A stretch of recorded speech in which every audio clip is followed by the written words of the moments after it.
L'ancien ministre de l'Énergie, M. Abdelmajid Attar, merci d'être avec nous sur CJT1 français. C'est moi qui vous remercie de m'inviter et de me donner l'occasion de m'exprimer. Au début, comment évaluez-vous l'impact et le rôle économique des BRICS sur la scène internationale?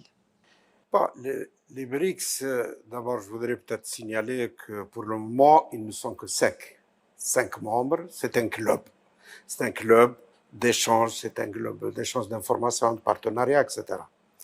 Mais il est extrêmement important pour trois raisons. D'abord, au point de vue géographique. Il ne faut pas oublier que les cinq pays qui constituent les BRICS, c'est pratiquement 42% de la population mondiale. Donc ça montre un petit peu le poids de ce que c'est les BRICS, même si ce n'est que cinq pays qui sont un club de concertation et d'échange entre eux. Mais ce qui est le deuxième argument, au-delà de l'argument géographique, c'est-à-dire l'importance du BRICS, c'est beaucoup plus l'argument économique. L'argument économique, il ne faut pas oublier qu'au sein des BRICS, nous avons pratiquement la Chine, c'est le premier exportateur dans le monde. C'est l'usine du monde, c'est comme ça qu'on l'appelle.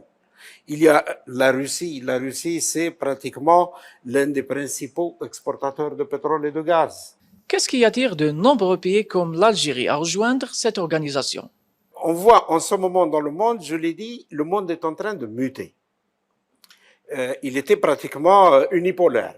Hein. C'était les États-Unis, les USA d'un côté avec l'Europe, c'est-à-dire le G7. Vous avez le FMI, bien sûr, à l'intérieur. Et puis de l'autre côté, rien. C'est-à-dire le monde était unipolaire. Or, avec la crise du Covid, puis le conflit russo-ukrainien, les pays non alignés, et même les pays, par exemple, certains pays qui ont pourtant des ressources, qui sont riches, je citerai par exemple les pays du Moyen-Orient, et beaucoup d'autres pays africains, ils se sont retrouvés pratiquement seuls, sans aucune aide, sans aucune... on a vu à ce moment-là que c'était chacun pour soi et Dieu pour tous. Les pays européens, les pays, la plupart des pays occidentaux, c'est notre intérêt d'abord nous, et puis le reste du monde. Donc on s'est senti un peu laissé pour compte. Pour eux, c'était une sorte de fierté, un petit peu finalement, de retrouver sa fierté, s'imposer sur la scène internationale.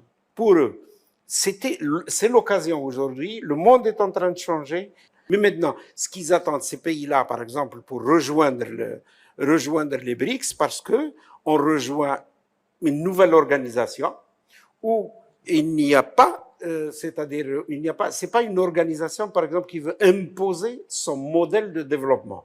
Les organisations économiques placent de grands espoirs dans les résultats du prochain sommet des BRICS.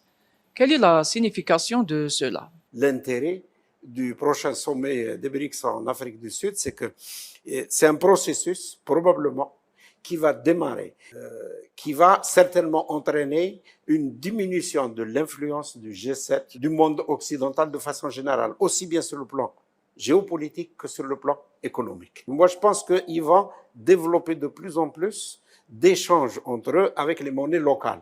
C'est-à-dire que je vois par exemple l'Algérie en train d'échanger avec la Chine en dinars et en monnaie chinoise.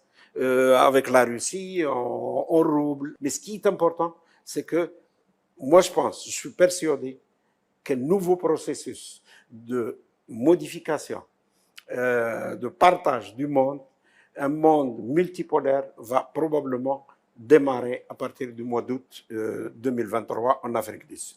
De nombreux pays africains comptent bénéficier de la nouvelle banque de développement ou la banque des BRICS. Comment cette banque pourrait-elle contribuer au développement de ces pays? Cette banque son objectif, c'est de financer des projets, des infrastructures de développement dans les pays qui en ont besoin, aussi bien membres des BRICS que non membres. Cette banque, elle est destinée à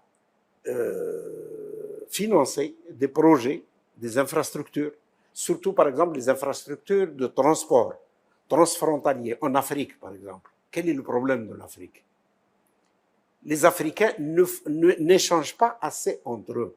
Il faut des voies de transport de marchandises, par exemple, entre les différents pays, de façon à accélérer le commerce Et ça, ce sont des projets qui peuvent être financés un peu partout en Afrique.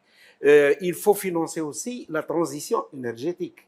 La nouvelle banque pour le développement des BRICS, elle devrait financer des projets de transition énergétique, c'est-à-dire pour développer les énergies renouvelables, que ce soit solaire, éolien, etc., etc.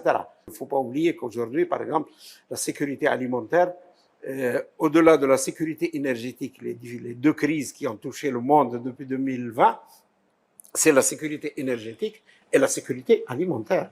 Et l'Afrique est l'un des pays les plus touchés par ce problème. Et là, il y a beaucoup de choses à financer au niveau agricole, dans le secteur de l'agriculture, dans le secteur de la santé, etc., etc. Voilà. Très bien. L'ancien ministre de l'énergie algérienne, M. Abdelmajid Attar, merci de nous accorder du temps. C'est moi qui vous remercie.